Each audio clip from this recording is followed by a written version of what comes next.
Hello বন্ধুরা, welcome back to my channel. আমি তিন্নি তোমাদের সঙ্গে আর একটা নতুন ব্লগ শেয়ার করতে চলে এসেছি। আশা করি তোমরা যে যেখানে আছো সবাই খুব ভালো আছো আর খুব সুস্থ আছো।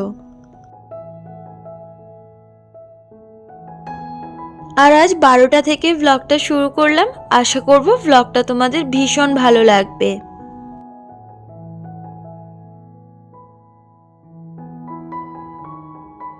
আর আজ সকাল সকাল রান্নাটা সেরে নিয়েছি। সেরে নিয়েই তোমাদের দাদা বেরিয়ে গেল অফিসে। তো আর লেট না করে আগে স্নানটা সেরে নিয়েছি। আর বেলায় করে স্নানটা করলে প্রচণ্ড ঠান্ডা লেগে যাচ্ছে, আর তার সাথে সাথে গরম জলটাও করতে হচ্ছে। আর গরম জলে স্নানটা আমার ঠিক পছন্দ নয়।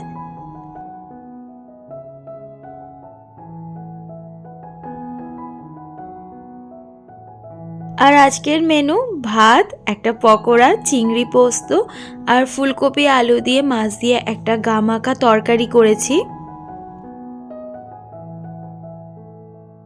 আর আমার স্নানের পর আমাকে ভাত খেতেই হবে, সে যখনই স্নান করি না কেন। যদি আমি দুটোয় স্নান করি সাথে সাথে আমায় ভাত খেতে হবে, যদি 12টাতেও স্নান করি আমাকে সাথে সাথে ভাতটা খেতে হবে। তো সেই জন্য ভাতও খেতে বসে পড়েছি।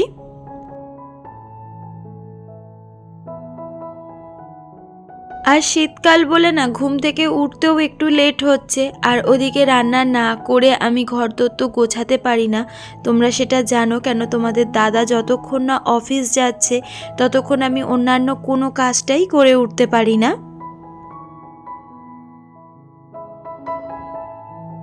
আবার যদি আমি ঘরের সমস্ত কাজ সেরে স্নান করতে যাই সেই আমার 2-2:30 বেজে যায়।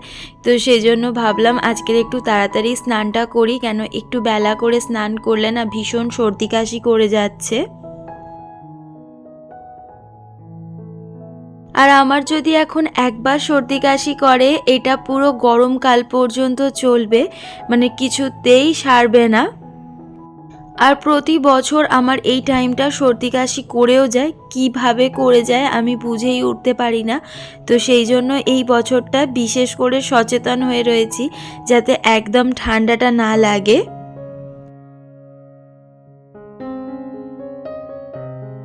আর ঘরের জিনিসপত্রের কথা কি বলবো, প্রত্যেক দিন গোছাই, প্রত্যেক দিন নোংরা হয়ে যায়। এই পরশু দিনই আমি ড্রেসিং টেবিলটা গুছিয়েছি, সেটা ভিডিও তোমাদেরকে দিয়েছি। আর যারা এখনও ড্রেসিং টেবিল মেকওভার দেখোনি তারা ঝটপট গিয়ে ড্রেসিং টেবিল মেকওভারটা দেখে নাও, আমি ডেসক্রিপশানে লিংক দিয়ে দিচ্ছি।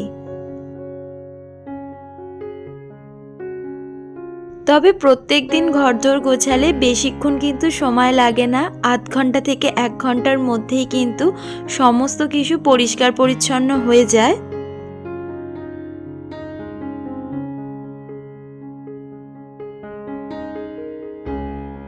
আর আমি কিন্তু প্রত্যেক দিনই ঘরের জিনিসপত্রগুলোকে ঝেড়ে ঝুড়ে পরিষ্কার করে দিই যাতে বেশি নোংরা না পড়ে।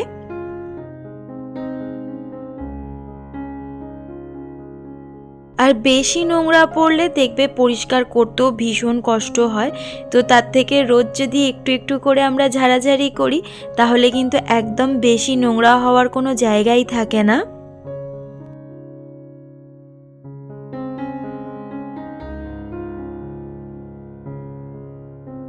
তবে আমার একটা ভীষণ প্রবলেম হয় কি বলতো, প্রত্যেক দিনই ঝাড়াঝাড়ি করি কিন্তু তারপরেও তার পরের দিন করে কিন্তু কাঁচগুলোর ওপরে একটা নোংরার আস্তরণ পড়ে যায়।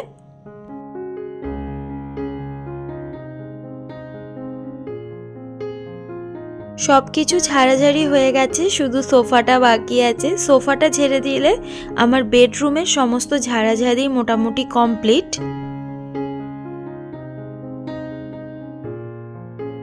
আর আমার কুশনগুলো কিন্তু ভীষণ প্রিয়। আর মিডলের যে লাল কুশনটা দেখছো ওইটা কিন্তু আমার নিজে হাতে বানানো।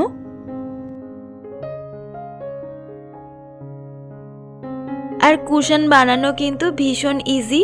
আমি একটা কুশনের খোল কিনেছিলাম, সামথিং 25 টাকা মতো দাম নিয়েছিল, আর 1 কিলো সিনথেটিক তুলো নিয়েছিলাম। তো ব্যাস, আমার কিন্তু কুশন এইটুকুতেই রেডি হয়ে গেছিলো।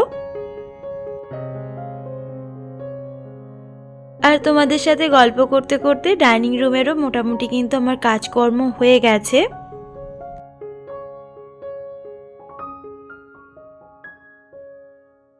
আর এখন চলে এসেছি মাঝের ঘরটাতে।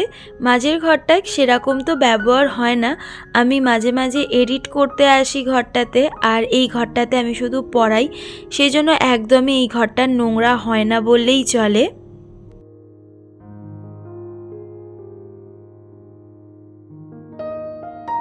তবে নোংরা না হলে কি হবে, আমার প্রত্যেক দিনই পরিষ্কার করা চাই, আর প্রত্যেক দিন পরিষ্কার করি বলে কিন্তু বেশি নোংরাও পড়ে না ঘরটাতে।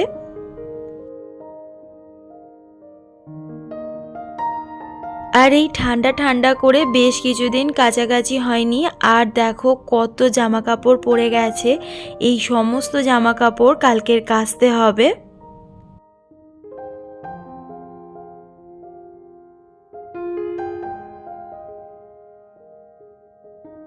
আর এই ঘরে তো বেশি আসবাবপত্র নেই, শুধু এই শোকেসটাই আছে, তো শোকেসটাকেই ভালো করে মুছে দিচ্ছি যাতে একদম ধুলো টুলো না পড়ে।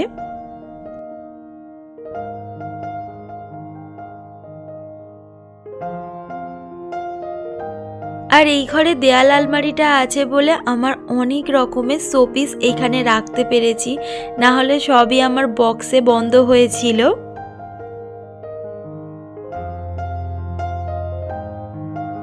আর সকালবেলা ব্ল্যাঙ্কেট দুটো রোদে দিয়েছিলাম, এখানে এত ঠান্ডা পড়েছে যে দুটো করে ব্ল্যাঙ্কেট গায়ে দিতে হচ্ছে, না হলে রাতে একদম ঠান্ডাই কাটছে না। আর এই ব্ল্যাঙ্কেটগুলো রোদে দিলে ভীষণ ভালো লাগে রাতে গায়ে দিতে, আমি বেশিরভাগ দিনই কিন্তু ব্ল্যাঙ্কেটগুলোকে রোদে দিয়ে দিই।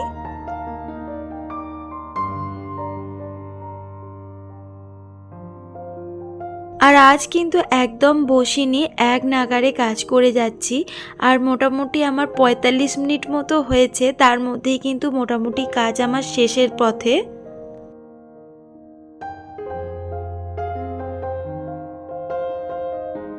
তবে শীতকালে একটা সুবিধা কি হয়, স্নান করেও কিন্তু এই সমস্ত কাজগুলো করা যায়। গরমকাল হলে তো স্নানের পর এই সমস্ত কাজ করা ইম্পসিবল ব্যাপার হয়ে যায়।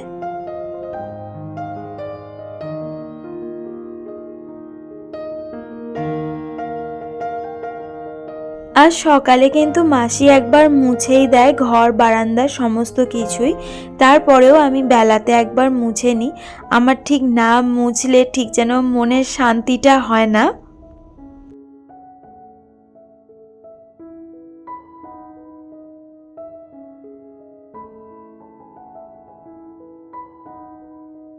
আর সংসারের যাবতীয় কাজকর্ম শেষ, এখন আমি আমার নিজেকে সময় দিতে পারবো। আর সমস্ত কিছু মিলিয়ে আমার ১ ঘন্টার মধ্যে সমস্ত কাজ হয়ে গেছে। তবে আমি কিন্তু একটুও বসিনি, বসলে আর একটু সময় বেশি লাগতো।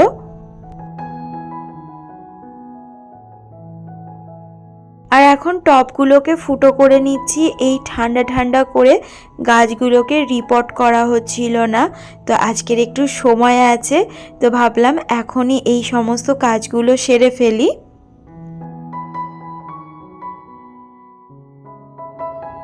আর আমার ফুল গাছের ভীষণ শখ, মানে নানান রকম ফুল গাছ করতে ভালো লাগে। একদম ছোট্ট ছোট্ট চারা নিয়ে এসেছিলাম, আর দেখো এখন কতটা করে বড় হয়ে গেছে।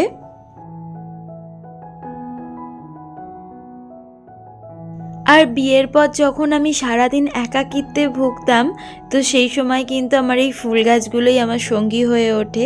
এদেরকে নিয়ে থাকতে থাকতে আমার কিভাবে সময় কেটে যেত আমি নিজেও বুঝতে পারতাম না।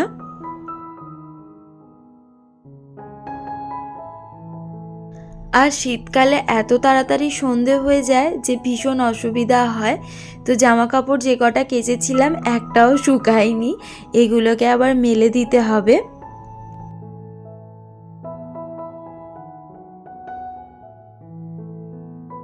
আর দুদিন আগে যে জামা কাপড়গুলো কেচেছিলাম সেগুলো আস্তে আস্তে শুকিয়েছে, তো আজকে সমস্ত জামা কাপড় ঘরে নিয়ে চলে এসেছি, এসে ভালোভাবে ভাঁজ করে নিচ্ছি।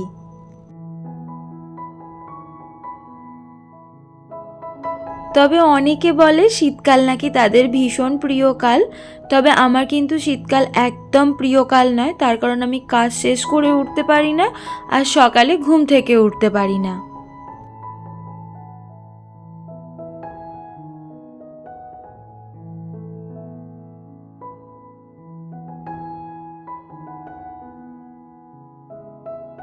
আর এখন চলে এসেছি রান্নাঘরে, আর এখন সন্ধেবেলার কিছু খাবার বানাবো, কেন প্রচণ্ড খিদে পেয়ে গেছে, কেন দুপুরে তো আজকের একটু তাড়াতাড়ি ভাতটা খেয়ে নিয়েছি।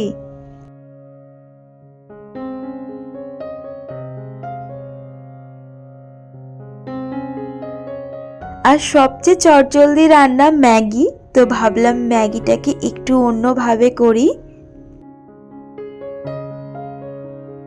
পেঁয়াজ আর ডিম দিয়ে কিন্তু ম্যাগিটা করলে ম্যাগির টেস্টটা আরও সুন্দর হয় আর একদম চাউমিনের মতোই খেতে লাগে। আর এটা তো আমার ভীষণ ভালো খেতে লাগে, পারলে তোমরাও একবার করো, তোমাদেরও ভালো লাগবে। আর আমার ব্লগগুলো যদি ভালো লাগে একটা লাইক করো, তোমাদের একটা লাইক আমার পরবর্তী ব্লগ বানাতে অনেক বেশি মোটিভেট করে। আর আজকের ব্লগটা আমি এখানে শেষ করছি। ব্লগটা যদি ভালো লেগে থাকে লাইক শেয়ার কমেন্ট করে দিও, আর যারা নতুন দেখছো তারা চ্যানেলটাকে প্লিজ সাবস্ক্রাইব করে চ্যানেলের পাশে থেকো। আজ এইটুকু, সবাইকে গুড নাইট, সবাইকে টাটা। দেখা হচ্ছে কাল আর একটা নতুন ব্লগে। চলো টাটা।